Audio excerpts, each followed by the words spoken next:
আসসালামু আলাইকুম। এটা নোয়াটা ব্রিজ ঘাট দেখতে পাচ্ছেন। আপনার এদিক দিয়ে অনেক নৌকা চলাচল করে, কিন্তু পানি কমের কারণে এখন আর নৌকা টোকা চলছে না। খুব গ্রাম থেকে অনেক মানুষজন আসতো এই নৌকা দিয়ে, এদিক দিয়ে পানি অল্প যেন নৌকা চলছে না। পাশে নোয়াটা গরুর হাট।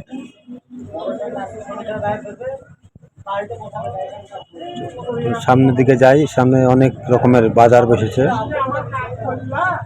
মানে গোটা হাটটাই এই রোডের ধারেই বসে।